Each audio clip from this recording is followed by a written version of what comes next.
This session is called Continuous Reporting, and we have Gaynor Spriggs from St Patrick's College and Tim Barlow from St Leonard's College. And we have Gaynor up first. If you could hold your questions until the end of both presentations, and we'll have just a little question time for both presenters at the end. Okay, thank you, Gaynor.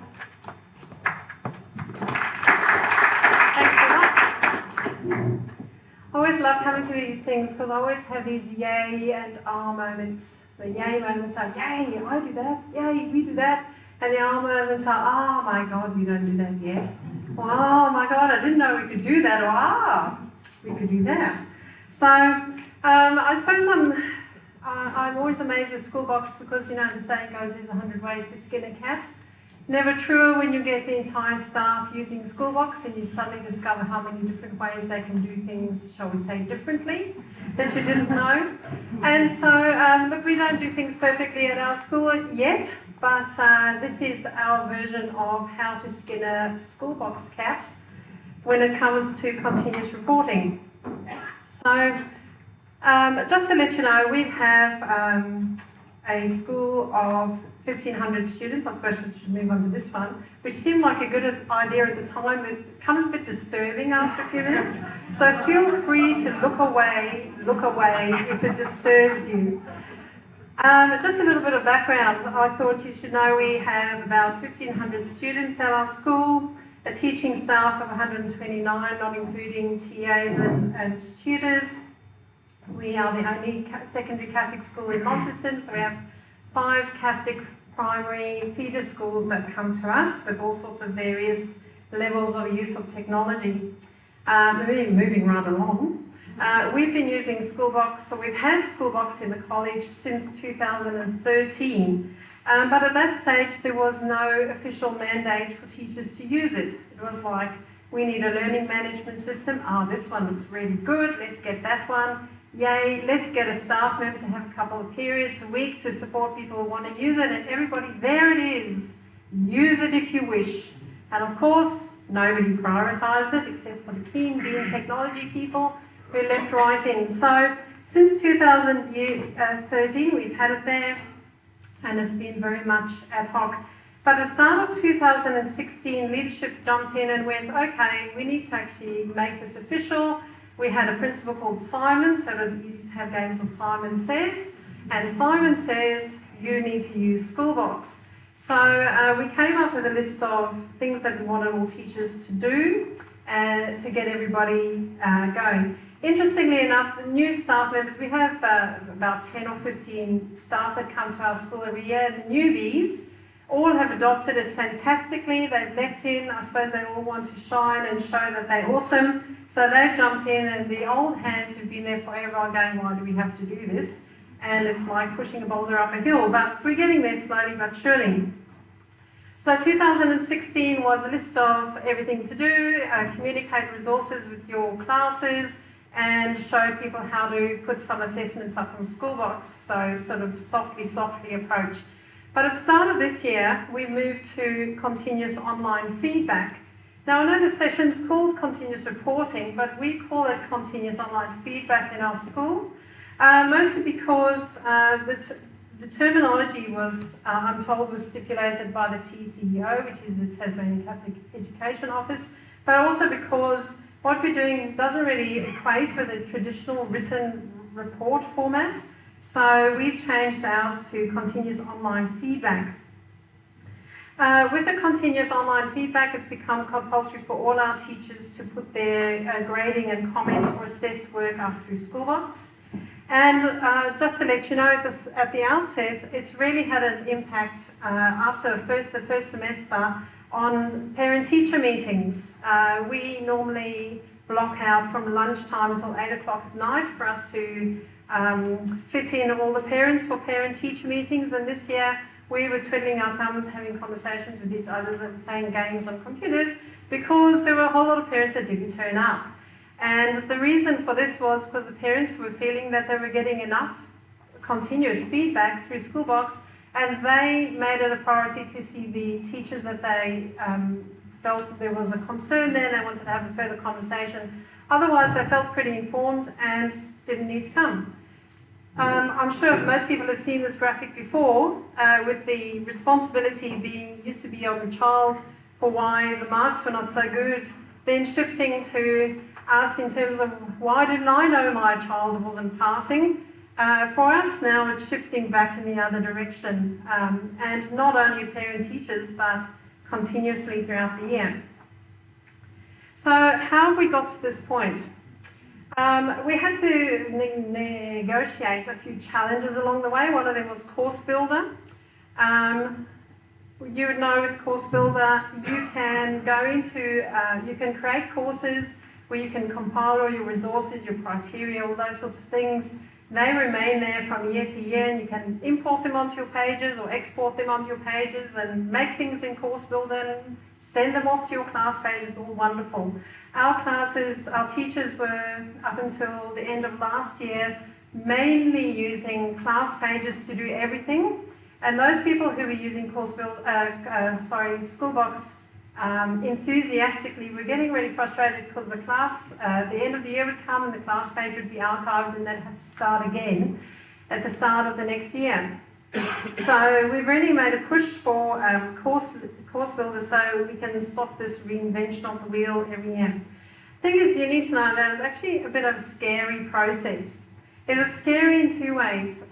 One, because our non-tech savvy teachers struggle. So they, even though it's much more intuitive than it was originally, the Course Builder area is a bit difficult for them to get their head around. I get things like, well, I've done it in the Course Builder and I want to put it on my page and it won't, it's not saying that I can put it on my page, what's the problem? And they sort of don't get the connection between, you put it in Course Builder, but you've got to have a course outline receptacle on the page with the course on it for the stuff to go there. Just something as simple as that, there would be a number of staff that struggle with. We've also had to make, or we have made a few templates for those who want to set up their own courses so that they're putting the right things on the course pages, on a course page and a course unit page, so they don't go and put a whole bunch of other components on there that are not going to export across the class pages. So we've done that. The other thing is, with such a large school delivering a wide range of curriculum and having many teachers teaching the same subject, it was also scary because this was the first time we actually saw what everybody was doing in one place, and the inconsistencies across delivery of curriculum was astonishing. And also, I came across a couple of teachers who'd simply made up their criteria, didn't represent anything to do with the Australian curriculum or TASC, which is our other one. It was just like these amazingly creative criteria. It's like, where did you get those from? I've always used those. Well, that's lovely. We have to change that now. So that's sort of opened up the opportunities to have some conversations, but it's been a bit scary, quite honestly. So in Tasmania, we've got 3 systems at our school that we work with. And so this little bit is about, from here on out, is how we've made the components of Schoolbox work for us in terms of continuous online feedback. So we've had the 3 systems, the Australian curriculum, TASC and VET. Oh, that's displaying interestingly. Anyway, Australian Curriculum TASC, which is the Tasmanian Assessment Standards and Certification Office, and VET, which is the vocational training. And one of the challenges is how we represent the criteria for those things in Schoolbox. So Schoolbox has got 2 levels. Kara's got 2 levels. There's some text missing from this slide, but that's okay. TASC and VET both have 1 level of criteria. The next picture should actually help to show that. So in Schoolbox, you've got capabilities on the one side and indicators on the other. Most people who use it would know that. If any beginners, then now you know. For Australian curriculum, that works really well because under the capabilities, we can put the strands, and under the indicators, we can put the outcomes. So that works really well for us. The sticking point for us, or the sticky point for us, came with TASC, because TASC has perhaps 8 criteria that you'll assess, 1, 2, 3, 4, 5, 6, 7, 8, and that's it. There are no sub-levels to TASC. So what we worked out for us is that we have each of those criteria as a capability, and then we duplicate the criteria on the right as an indicator. Because in a previous iteration we had all the criteria on the right hand side as indicators and just had the course name on the left hand side.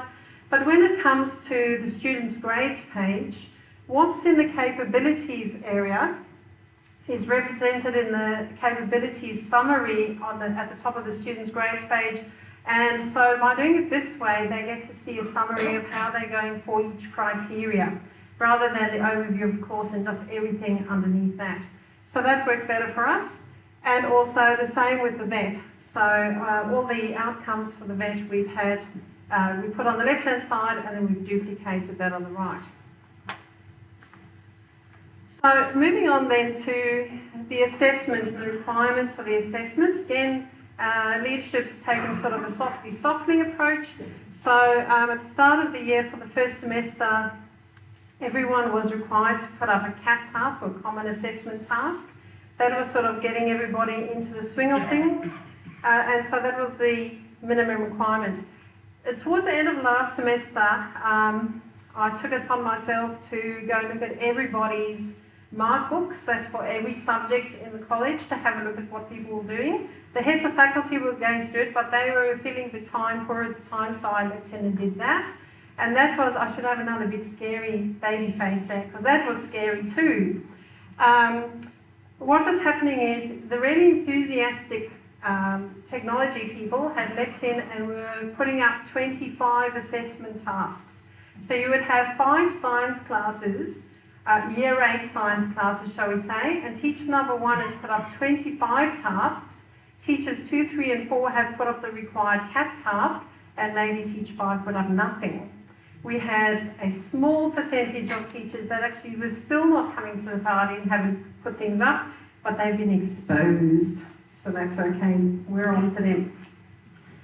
So based on the information from that data that we used, we now require teachers to put up all their major and minor tasks and homework tasks, because if you're doing continuous online feedback and you're not actually giving continuous feedback, it's not continuous online feedback, it's feedback on a task occasionally, which is not quite the same thing. So we've moved on from there.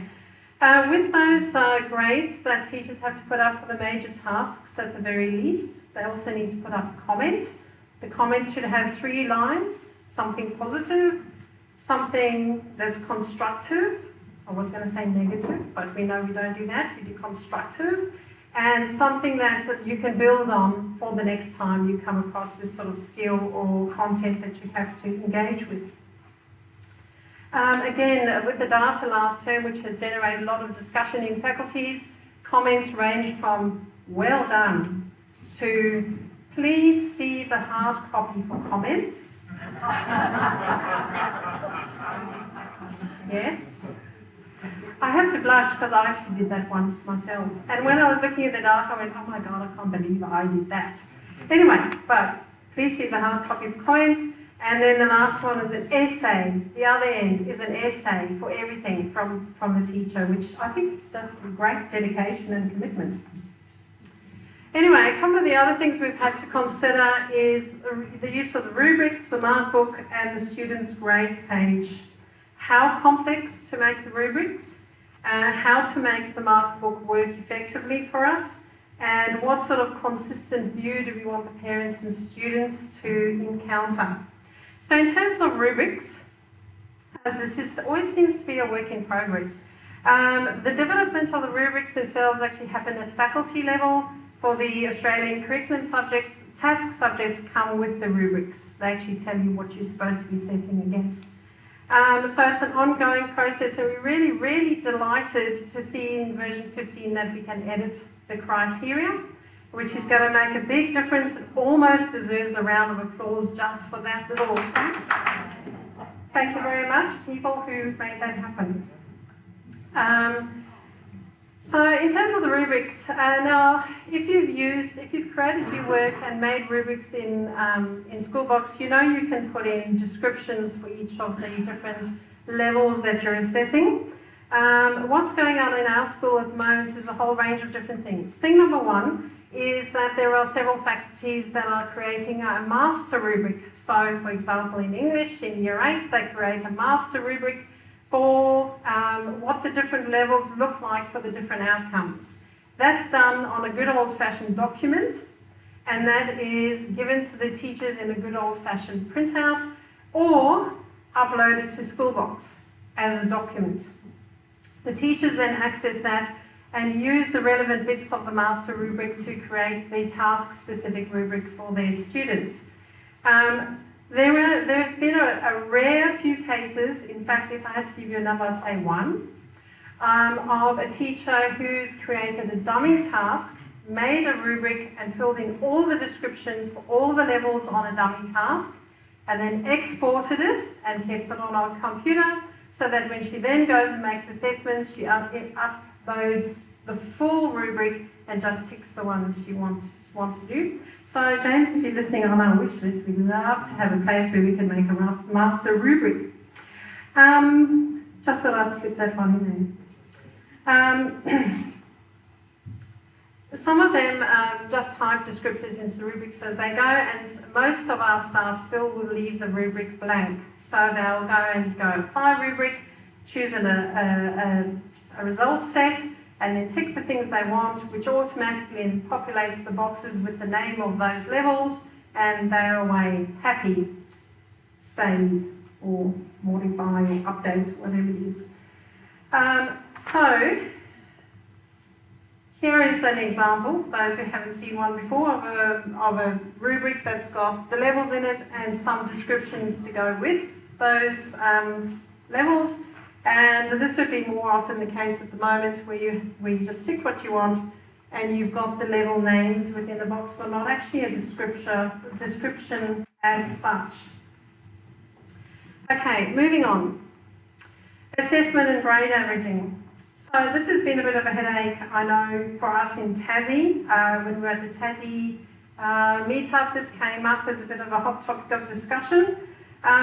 Schoolbox has in the Markbook and on the students' grades page this functionality where you assess something and say you assess 3 criteria, say 1, 3 and 5, for example, indicators 1, 3 and 5. The Markbook, you'll find an average at the end of those 3 criteria. Now that doesn't work for us, because if you're looking at task criteria where each of those things is an individual thing, and you're assessing criteria 1, 3 and 5, we don't want an average of 1, 3 and 5. That's like an average of apples, pears and oranges. If you're assessing Australian curriculum, and it's just strand 1 stuff and a few indicators under that, then maybe not such a bad idea to have an average, but still you're assessing things that are quite different. If you're assessing strand 1 and 2 at the same time with things under that, you're going to get 1 average mark in your Markbook. So this has been a bit of a topic of hot debate. The other thing is, when you have the student grade average in the Markbook, if you're an ACARA student, grade 7 to 10, your C is going to be very different from your task C. They don't have the same meaning. So that's also a bit of an issue for us.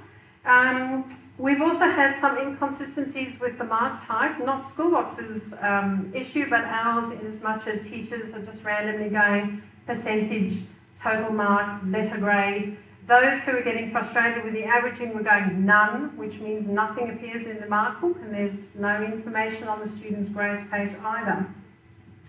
So what we've currently settled on is where you have the opportunity to assign a grade from rubric, we don't do that.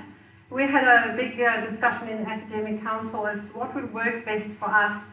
And so we've chosen to override a grade average, or not have a grade average, but choose from the drop-down list submitted, not submitted, absent, not assessed, or pending. So when you mark something, you do the marks, put your comment in, submitted. You choose submitted from the list. Students absent, choose absent, maybe make a comment. So what that means then is that our Markbook actually looks like this. When you consider that if all those tasks had grade averages or averages of the task, The information of those averages is not going to be very helpful to us anyway, but this is actually quite helpful if you're looking at the quantity of work that students are doing.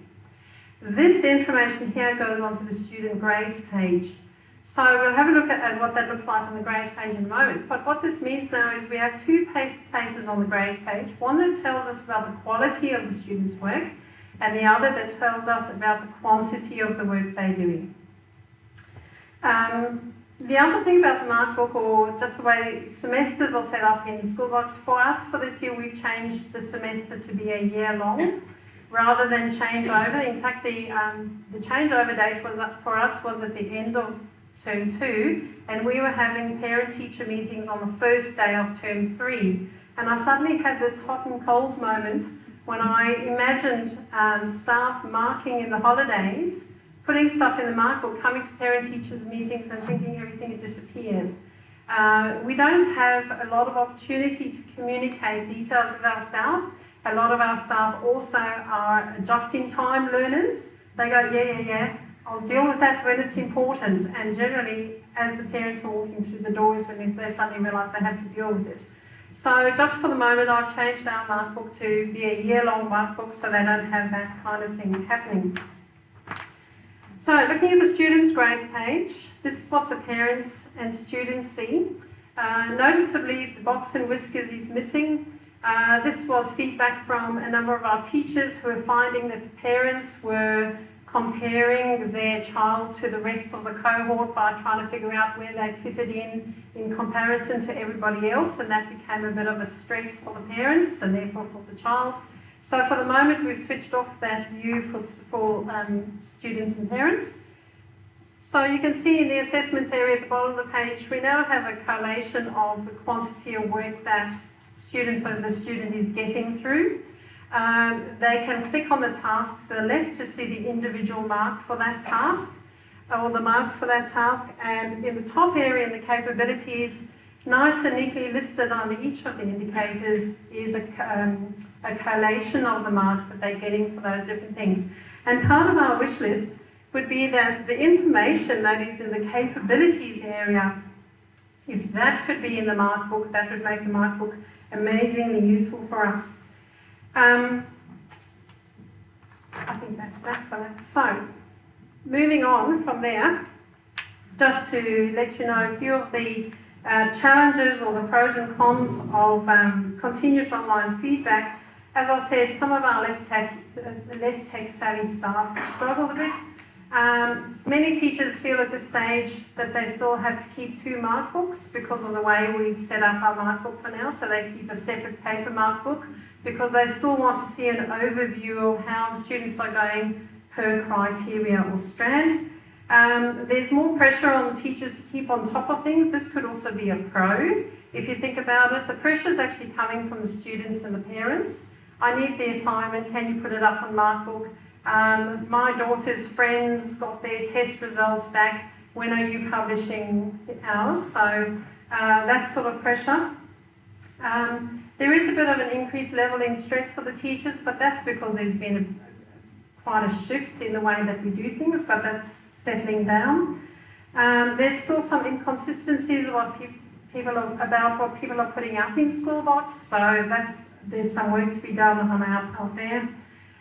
We've had to make sure that we educate parents and the students, because parents and students now have access to a complete overview of the student marks.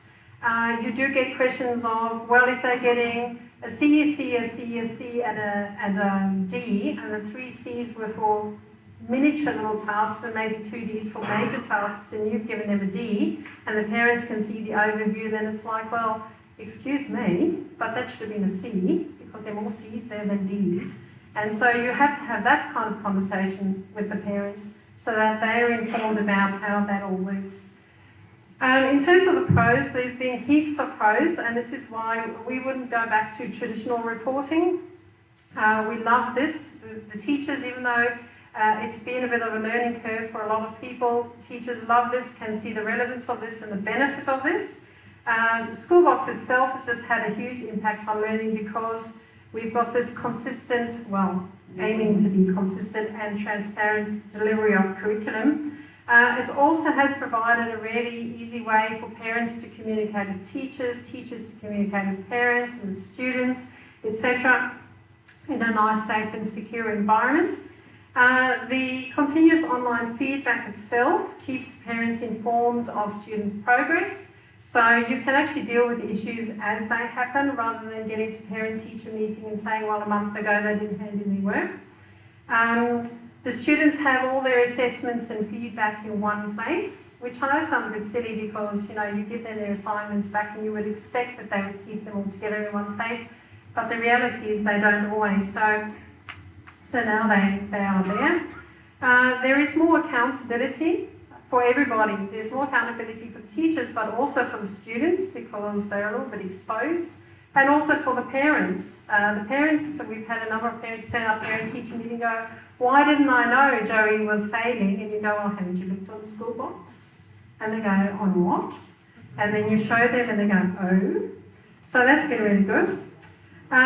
It's also spread the reporting workload. We don't have this massive thing, we didn't have this massive thing in mid-year reports, you know, where you've got to come up with a comment, an overall general comment about each child, because they're actually getting that timely and relevant feedback all the way along. So our mid-year reports were literally tick, tick, tick, tick, tick, next.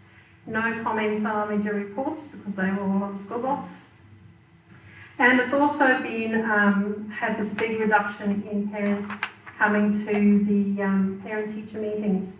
So, almost the end. Our adventure with continuous online feedback using Schoolbox is still evolving.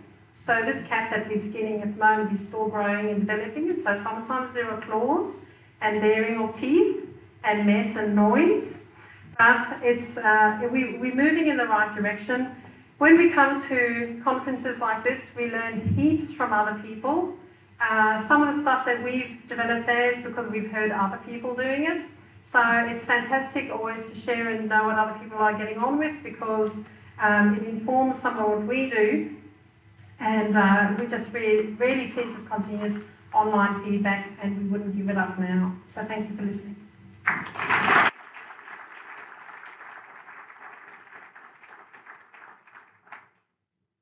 Now I'm going to hand over to Tim.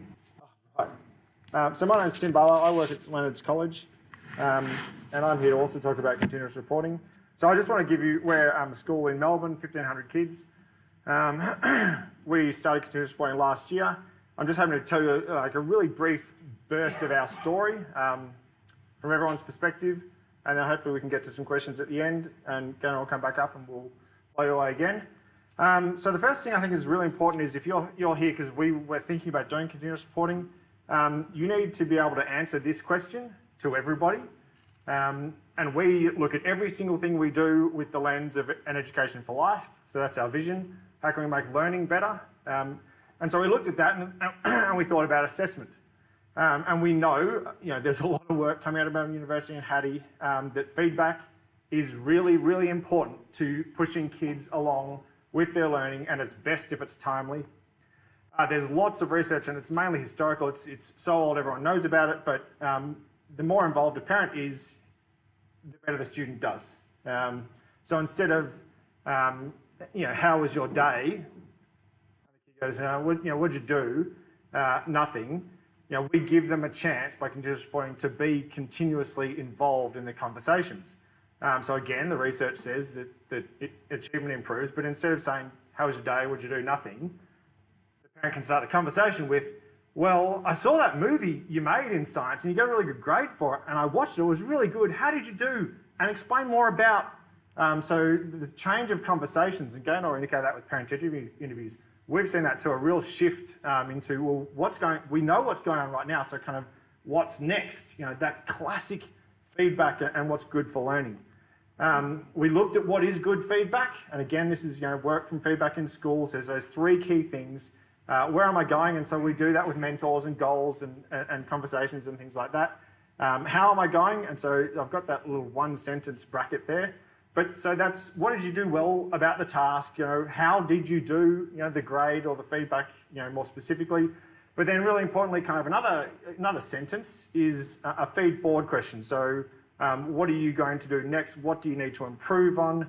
And so that leaves the development of better strategies for processing and understanding the material. And we don't do so these are instructions that we've given or conversations we've had with staff.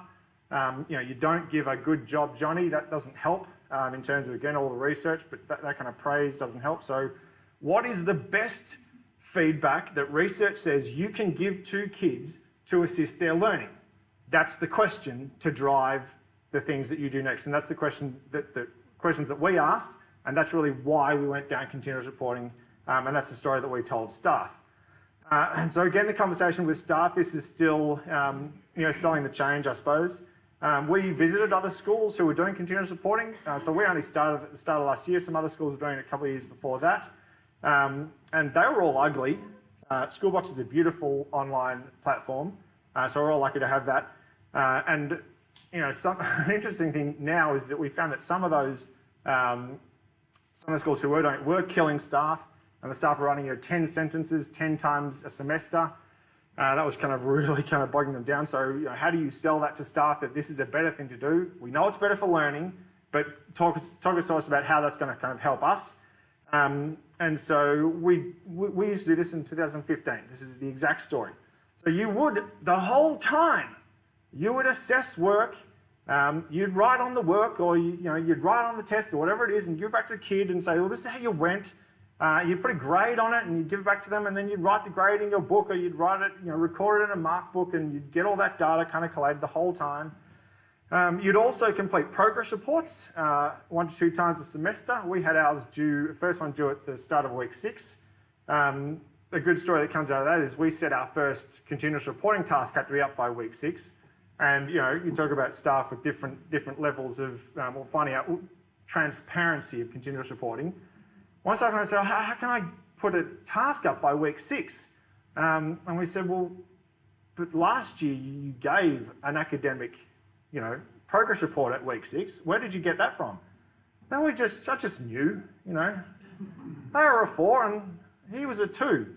And I just kind of knew. So it was, the transparency is really, really wonderful. You've got to actually have something to report on. You can't make anything up. So, but we used to do progress reports. We used to, at the end of the semester, write about 6. Some people write 6, some people write 12 sentences at the end of each semester. You'd have to, the things that you did during the semester, the grades that you had already put into your Markbook, on paper or Excel or whatever, you'd have to re-enter all that information into the end of the semester report. You'd have to fill out behaviour indicators, skills, a whole bunch of things often. You have to do heaps of proofreading, and you hand your reports around. It takes forever. It takes months. It takes all your weekends. We also do mentor reports, so that's that. How did you go? The kind of whole child thing at the end of the semester. So continuous reporting is a little bit different. So you have to assess on work the entire time. We made some very clear rules. So I think that's one thing that we did really well. Was we said, this is what you have to do. A quick aside is that we moved to Schoolbox to do continuous reporting. So there's no not do it. If you want to be a school and retain your license in Australia, you have to report on your students' learning, minimum of twice a year on a 5-point scale. It's not heaps, we do a lot more than that. But if you don't do that, you're out of a job. You have to report. So this says absolute non-negotiables. But we said at the very start, assess and comment on a minimum of 3, maximum of 6 assessment tasks per semester. And again, 2 sentences of feedback on each task. You can put a whole lot of grades up there. It's actually a little bit more complicated than that. If you only see kids once a fortnight, you only have to do once every semester. If you see them 6 times a fortnight, you have to put a minimum of 6 items up, 3 to 5 with a comment. So there's this kind of grid of rules in terms of how often you see the child, how often you need to provide feedback on their learning. We have had one of the only problems we haven't had, we found it to be really quite smooth. One of the problems we've had is that some staff write more than 2 or 3 sentences. And we're concerned about the welfare of staff, so sometimes we have to say, stop writing so much. You English teachers are classic. Stop it. So that's a continuous, trying to get your staff to do less work. What a great position to be in too. Individual does their own proofreading, so if you write, "Well done, John," on Tim's report, you look silly and you need to be more professional. Again, no progress reports because you are finding out the whole time what's going on, which is really good. The overall grade is automatically calculated the entire time, and you still at the end of the semester have to do your mentor reports. So I think kind of a table summarises that really well. Traditional reporting versus continuous reporting. It's the same work, but you don't have to jam it in to 3 weeks at the end of each semester. You get to spread it out over the semester. I still do get teachers coming to me quite regularly and saying, particularly after the Queen's birthday weekend and we have a Melbourne Cup weekend in November, particularly after those 2 weekends, they come and say, "I love continuous reporting," which is good because normally when a positive thing happens, people just forget it and demand more things. But the fact that they go, "Well, actually, I went away on that weekend. I didn't have to spend the whole time just doing reports." Again, so it's the same amount of work, 6 to 12 sentences, just spread throughout the semester, proofread your own reports, but you get a holiday.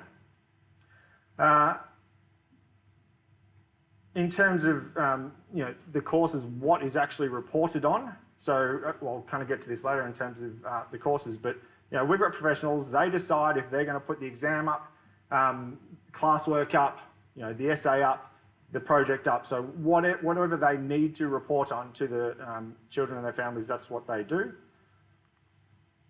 Why wouldn't you throw a pair of lips up on a really big picture, really big stage, I thought. Now, but this is KISS, so keep it simple, stupid. This is also really important. So you've got staff at varying levels. Some of us are close to the top like me. I'm not super duper. Some of us are down at the bottom in terms of learning new things and doing new things. So if you're going to say, "We are doing continuous reporting, it is non-negotiable, you have no choice," don't make that a hurdle that's this big. Make it a really small little hump for everyone to get over in terms of what they absolutely have to do. So example of that is we didn't mandate rubrics for anybody.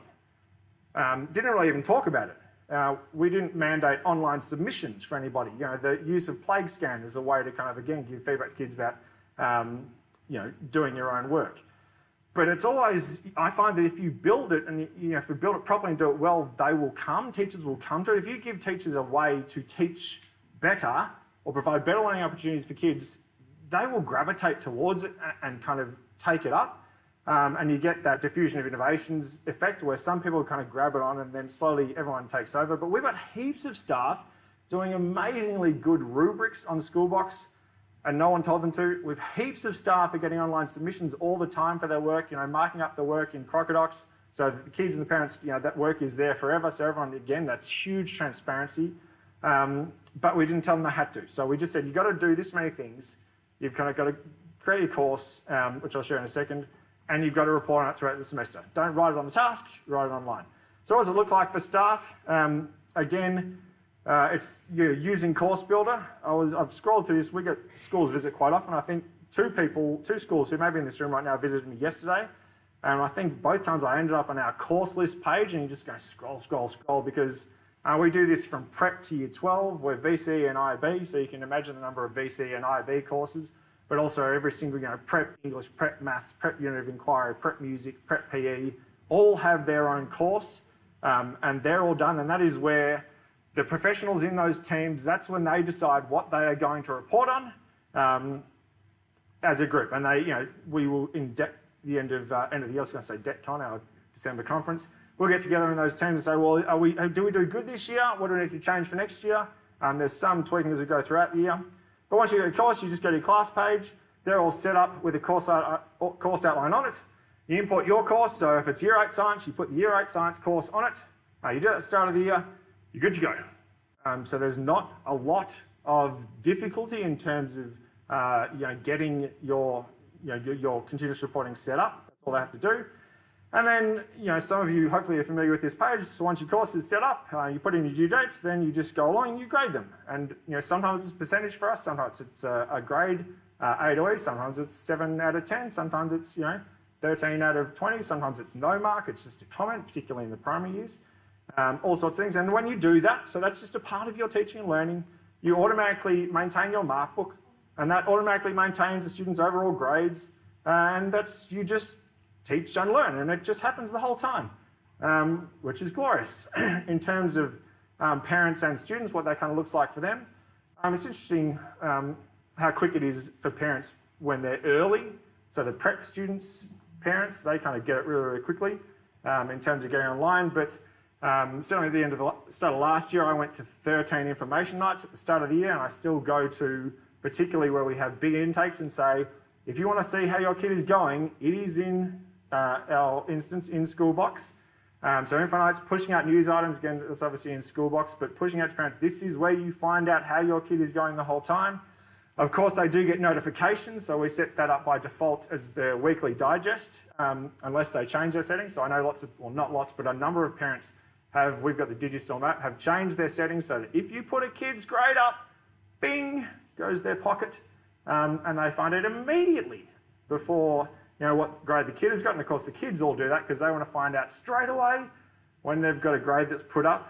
That does change the way kids behave. You know, they know, is this going on ours is called STL Link. Is this going up on STL Link? Yes, it is. Okay. You know, if it's not, sometimes behaviour is a little bit different. But there's just so much information. You know, the grades page gives, you know, the ongoing feedback, constantly calculate overall grade. And again, you can see details of the tasks, the details of the rubric if it's there, the whole, you know, submission itself and what was marked. It's not stuck at the back of a locker or anything like that. It's all there for parents to see the whole time. They still do get an academic transcript is a really, really big question. This is where the preps are good because they get the academic transcript at the end of each semester. And the end of semester one, the prep parents are very enthusiastic, get it, and they look and they're like, they say to the prep teachers, I've had all that information already. Is that correct? And yes, it is. Yeah, this is just a transcript of what has happened. So we still do deliver an academic transcript, a PDF at the end of each semester. Kids want to, you know, give it to their grandma or show their grandma they want to apply for jobs, you know, go to university, change school, so you need to have an academic transcript. It's no different really to, again, what they've got. You can't really see anything there. Just to give you a bit of a feel for it though, you know, they'll get the due date of the task. If it was just a test and you just got a grade on it, well, you just get that in a grade. Sometimes it's a project and you get a grade and a comment. Sometimes you'll just get a comment, nothing else. Some talk about how we generate the academic transcript, and we talked about that with Dwayne downstairs earlier if you were there. But basically, there's a couple of ways you can do this. We pull it from Synergetic. You could pull it straight from the Schoolbox database. You know, it's tables of information, no matter where you get it from. In terms of what Schoolbox writes to Synergetic, so what we do is we get the title of the task. The raw score writes to Synergetic. So if we write an A in Schoolbox, that writes the number 85 to Synergetic. If we write 15 out of 20, that writes the number 75 to Synergetic. If we write a percentage of 42, it writes the number 42. So what we do there is in our transcript, we are an A to E school. That is our standard reporting system. So we use A to E's for everyone from prep to year 12, except if they're doing international baccalaureate diploma program, in which case we do some smarts to report on 1s to 7s. The due work item weighting is written across again to Synergetic, so we redo the overall grade calculation, put that on the transcript. The comment, so whatever you write, the due date, so you can kind of say, well, this semester's work falls in these due dates, put that in that PDF. Next semester, put that in that PDF. So it's kind of, we want to have it into our student information system because that's our single point of truth, so it's important for us to have that data there. But we do still generate a PDF, even though we do continuous reporting. That's what we do. So there's only one more slide after this, which is all about me, but it's not all about me, it's all about us. So I suppose right now Gaynor comes back up, and we've now got 5 minutes or 7 minutes for some awesome questions. 3, 2, 1, go. Oh, yes. You have to say, I'm asking Tim or Gaynor a question. Either of you can answer this question. Oh, What did you do to prepare your parents?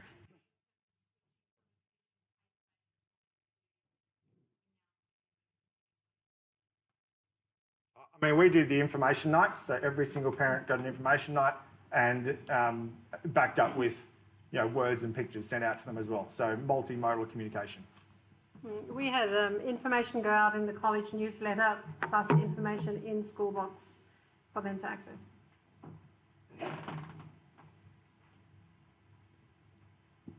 Rob. How do you handle edge cases like on modified programs and the like with trouble with Schoolbox? Yeah, those questions I love to throw back with, how do you do it now? How do you do it now in your semester report? So if in Synergetic you have the kids in Year 8 Science, so you get a completely different course. We didn't used to do that, so the way we do it now is if the kids gets a modified program or a modified grade or something like that, we will say in the comment that this was a modified program or this was a modified grade or something like that, so they don't get a completely different course. We do have our learning support students at each year level in a class, so they get a learning support, we call it learning support, a learning support continuous feedback and report too, in addition, so that's how we do it. With your summative report for you, is there any extra work that's done by the staff, or is that taking existing data and just presenting it as a summary? Yeah, no, so our PDF at the end of the semester, teaching staff have no idea what happens. They've done it all in Schoolbox at the time. They still do, they have to, normally there's exams at the end of the semester, so there's, they still have to do work. And they do the mentor reports at the end of the semester. They do it all in Schoolbox, and then they don't know what's going on. Everyone in IT is, generating PDFs crazily. Like, it takes a lot of time to generate a lot of PDFs and put them into Synergetic, into DocMan, but they don't know what's happening. They do it all. They're done. Yeah. Yep. So when you're thinking about assessment tasks and uploading due and putting grades in, we've sometimes had some issues with you've got the assessment task, but then a teacher and their classmate has created another due work task that said just upload it to this one, and that sort of throws everything out. Is this just a process of, do you have your heads of department that are managing this to streamline it through, to sort out issues? Do you have to, I guess, is there a process by which you try and make sure that there's not issues with individual teachers not following the process when you get to? Yeah, we try and be very team-based. So, Year 7 English, we try to, teams meet every couple of weeks. They'll get together and look at their course. They build their online learning material together. We want them to release grades at the same time, so that's an instruction given. We don't want you releasing your grades 2 weeks before I release mine, because then, so the parents, we don't want that kind of thing to happen. So, we say, well, everyone is working together on the course. You all do the same course. So we've got it's a very team-based structure, and we've worked hard and given time to ensure that the team works on the course, and that is their course. And they all agree on it. Like, if you start I don't do that part of it, but I teach Year 8 Science. I got a couple of documents this year that said, this is the course, we're doing these units of work over this time, and this is what you're reporting on. In this week, you need to have this, is handed in, and this is just a grade. And at this week, you have to have done this project, and you write a comment and a grade. And this one is just, and so on and so forth. So you get this everyone is on the same page. I don't know how you do that exactly, but you make it happen. Yep. With Schoolbox, can you have different classes on the whole year thing, and some on semester 1, semester 2? Or does the whole school have to go one way or the other? If you're setting up your semesters or your year long in Schoolbox, you have one or the other, but we have semester courses that are set up as semester courses, and so it's really irrelevant to them. Just add to that. Can I? Version 17, the Markbook can be filtered, so you can look at multiple semesters on a single Markbook. So even if you have semester 1 and semester 2, if you wanted to build a full year Markbook, you could just filter it to show you the full year by selecting both semesters beyond. So there's more flexibility now with how you do your semesters in Right. version 17. Has the quality of feedback changed with the broader audience who are now reading that feedback? I would say yes, because if you think about when you mark something, even if you're marking it on a hard copy, you would write some sort of comment on that to the student. But because that comment is now going on Schoolbox and you're aware that the parents are going to read it, you still direct it to the student. But I suppose worded in a way that shows that there's good stuff happening, there's things that need improving, and then some advice on how to improve that. So it gives them a conversation at home to work with. Just to concur in that throughout the semester, it's infinitely better, you know, because sometimes it's nothing, but even if you compare, you know, they get heaps. When you look at the transcript, it's way more writing happens. We'd like it to be the same, but it's, you know, it's more. But it's way more targeted. You know, so it's not kind of generic and fluffy and what is, you know, it's not so much teacher speak. What it, you know, we all know if we read a report, that's, you know, I know about that kid. Sometimes, you know, the parents don't know that from a semester report. You know during the semester. It's way more transparent. Can you assign capability grades to the Markbook? Because teaching MYP, you've got to give different scores for different criteria, and you can't just give them a percent or a grade so easily, because we're marking them assignments out of 8, which then turns into a magical number out of 7. You said it's a bit tricky thing to get out of 7, but you can't give scores for individual capabilities just yet. Yeah, so when IB, so our tricky thing happens when we, you know, in Schoolbox, they just give them 1 to 7, but they don't do that part of it. We don't do MYP, so I'm not really familiar, but I presume it's within a rubric. Capabilities, which will do exactly what you're asking for. As Gabriel was saying, you don't mark overall, you just mark the capabilities, and then you summate those and give them a summated mark for each capability on the rubric. But it won't appear in the Markbook, which I think was your big request for the presentation. I slipped a few in, did you notice? Obviously, the ability to see the results for each criteria or indicator for each assessment on a, you know, a big Markbook for all of those things all summated. So that's probably something to take away from cement. We're also using Schoolbox for reporting. I'm just interested in end user experience of your parents. Do your guys also have to go into every individual subject to see what the results are, or have you found a way of consolidating? Yeah, I get some feedback about that, and I don't know a better way to do it. If I could think of a better way, I'd tell James. Yeah, so they go to the kids' grades, and then there's every single subject and their overall grade, and there's some scrolling happens there, and then they have to go into every single subject to see the subject, and then there's some scrolling there. You know, probably more scrolling, and then if they want to, you know, if there's a rubric or the actual piece of work, they have to click on the piece of work to see the piece of work of the rubric. And again, you know, some of the rubrics are really long, and then if you've got the bit of work above it.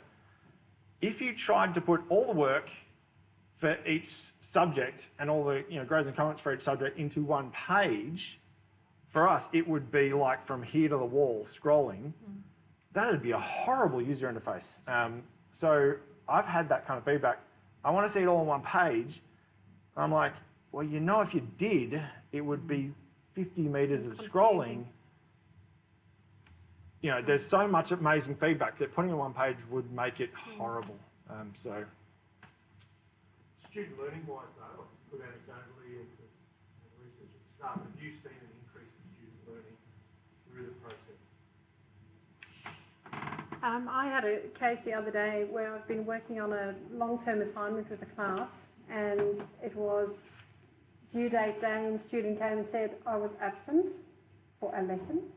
And it's been on Schoolbox, and you were here for something. So what I'm trying to say from that is that it has had an impact on the number of excuses students can't give for not knowing that the work's there, and at least then having a conversation saying, I see there's some due work, what do I need to do, can you give me a hand, etc. So but in that perspective it has. Also it's very empowering for students to see all their results collated into one spot, because then they have a really good overview of how they're going. You know, it's quite different getting a task handed back that you then stick in a book to seeing everything together. It's quite confronting for some and really quite empowering for others and affirming. Just to add, have I seen an increase in learning without a shadow of a doubt. So the quality of work, the amount of effort put into work, if it's going to be greater, which generally things are, without a shadow of a doubt. Yes. Yeah. Sorry, everyone. I'd just like to thank Tim and Gaynor because this is a really hot topic and it's so helpful to have these guys here and give examples. So everybody, thank you. Here we go.